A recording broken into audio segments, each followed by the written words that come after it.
am very proud of the book. I painted my hair to match the little head of the bird. Man, I think it started when I was like 12, 13. I arrived in the United States from Spain, from Cuba, but via Spain.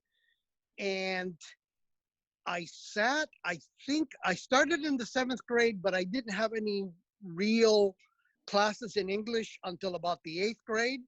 And in the 8th grade, I sat in a literature class where we read, and for the first time in my life, I read people like Edgar Allan Poe.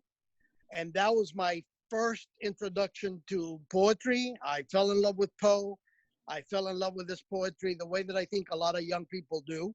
And to this day, I'm still a big fan. You know, he was just so unlike anybody else.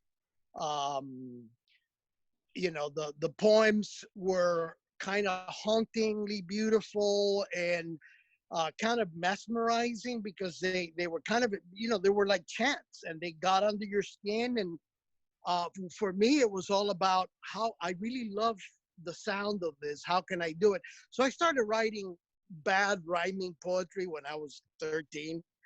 And never looked back. And then over time, as I got more instruction, I think the poetry became better. And then eventually I developed my own voice and my own style. And, you know, 40 odd years later, you know, I write the kind of poems that please me as not only an avid reader of poetry, but, you know, somebody who practices the art form. So, you know, no rhymes. I do my own thing, you know. I think, you know, we all start out writing bad poetry. And I think in any art form, you have to enter the art form somewhere at some point. And, you know, and it's about the learning process. So as you read more, for me, and this is what I tell my students, you cannot write good poetry if you don't read poetry. Now, I don't say you should read good poetry. I'm assuming that eventually good poetry will find you as a reader. But, you know, any kind of poetry. I started loving and reading Rod McEwen, who was huge in the 1970s, you know. And then, you know, Rod McEwen is not the kind of poet that you come across anymore anywhere. But then, you know, I started reading people like Charles Bukowski and people like that. So I think in order to become a good poet, you have to sort of enter the so-called church of poetry and be quiet for many years, just soak it all in, and then, you know, practice and practice. And eventually practice will develop your voice and your style, and also the kinds of things, the kind of subject matter that I think eventually finds you. And for me, it's always been my own, you know, material from my own life, in part because I've led, I wouldn't say I've led a very interesting, active personal life, but I have surrounded myself with people who do, and that has been pure gold, including my own parents, my parents' friends, my whole family. So, you know, the subject matter comes to you eventually, but the early stuff is all about technique, right? You have to decide, you know, are you going to be writing an iambic pentameter, for example? And people go through a period of that. And then eventually you find your own way to something that is unique to you and to your voice and to your style. So, but if you don't read poetry, it ain't going to happen, right? And it's also the supporting of other poets, right? I always laugh when students want to publish their poems, but they are not actively out there buying poetry and keeping it and collecting it, right? So it goes hand in hand. You've got to know who the top practitioners are. And unlike fiction in this country, like, you know, if you ask people, oh, who are the best novelists, you know, they'll rifle off maybe 10 names. Well, in poetry, you can't say who is the very best poet in America, because literally there are hundreds, if not thousands of them. There's just a whole bunch of great poets practicing the art form and publishing. And so you read and you find them and they find you. And next thing you know, you're part of that community that furthers the poetic ideals in other people. And that's it. The fact that, I arrived in this country when I was, I think, 12. I didn't speak a word of English. I started getting schooled. I had to learn English in order to survive within 9 months, right? And so, my own life has been the fodder for my work, and I always revert back to my memories, right?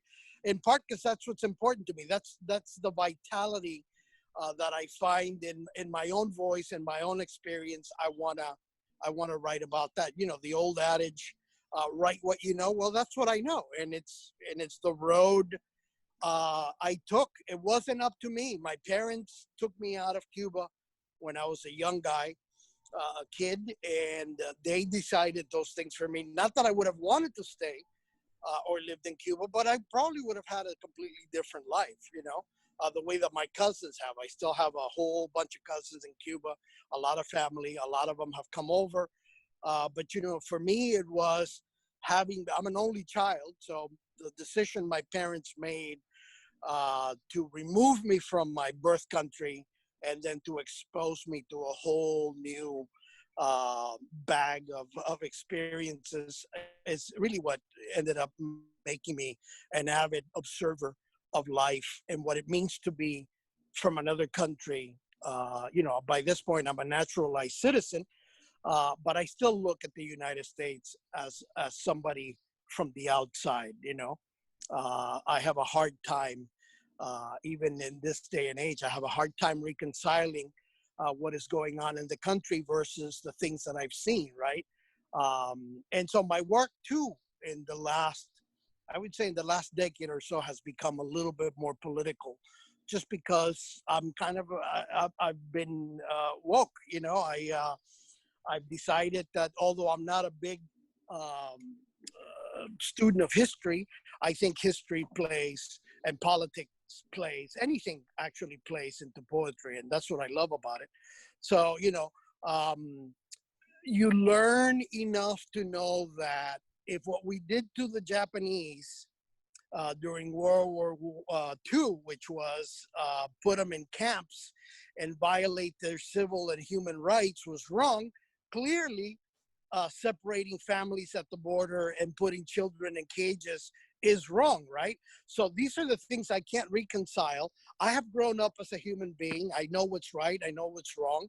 And so all roads will point to the fact that this is a violation, clear violation of people's human rights. And here we are doing it, right? So it's the material, and it's a way that I at least abate my conscience into feeling like I'm doing something, right? Through my work, maybe I shed a little bit of light on this kind of human experience, which, if nobody does it, there are plenty of people doing it, obviously, right? And social media and all of that, but to incorporate it into the art, I think it's an important task as well. So it's a hodgepodge of life being lived. Every 24 hours for me is a holiday, right? I mean, the fact that I woke up, I'm alive, I'm breathing. It's a chance to get it right and to make a better world, not just for myself, but for my children and for others. And I think if everybody did that, we clearly live in a much better universe. I've been at FSU since 1993. At that point, my parents and my in-laws were living in South Florida. So I literally, and I always tell my students this too, right? I was in the state and I had to leave the state, go back to LSU and teach at LSU so that I can then be looked at seriously as a candidate for a job position. And so when I did that, one of the interviews I got was at FSU, and I figured, 8 hours to make it from FSU to Miami is a lot better than being in Baton Rouge. So we moved over here, and we've lived here since '93. I can't believe I'm about to clock in 30 years of teaching. I mean, I've taught more than 30 years, but at FSU, I'm 3 years shy of my 30th, and I don't know where time has gone, but actually I do know where the time has gone. It's gone into my stack of published books. We've been busy.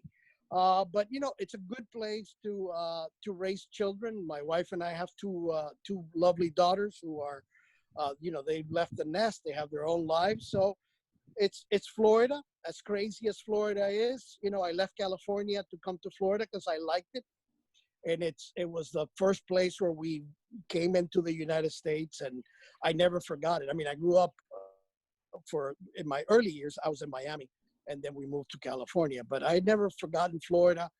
I don't think I'm a native Floridian, but I certainly like the place long enough to have spent a good chunk of time there. This is a poem called Repeating Island after Antonio Benitez Rojo. My oldest daughter, Alex, brings me a map of the island of Cuba she's found in her history book. I am shaving in the mirror in front of me and the mirror behind me. This island of my childhood repeats itself as many times as my eyes can look.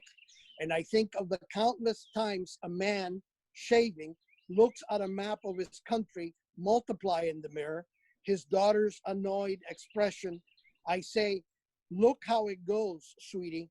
She does not know what I'm talking about. This endless repetition of exiles caught in the ad nauseum act of shaving, wiping the slate clean, cutting themselves, all this bloodshed and the traveling from one place to another.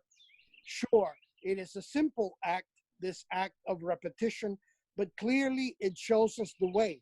There on this mirror, that one, the island rises from the depths of ocean, dresses itself in its most luscious green. It beckons us to return, the living and the dead. And you can imagine what the Taínos saw and what the Arawaks and what the Siboneyes saw and what Columbus itself must have seen, an island in the near distance, its trance, a trace of green-blue tinge smudged in the horizon, a mother, a son on the verge of freedom.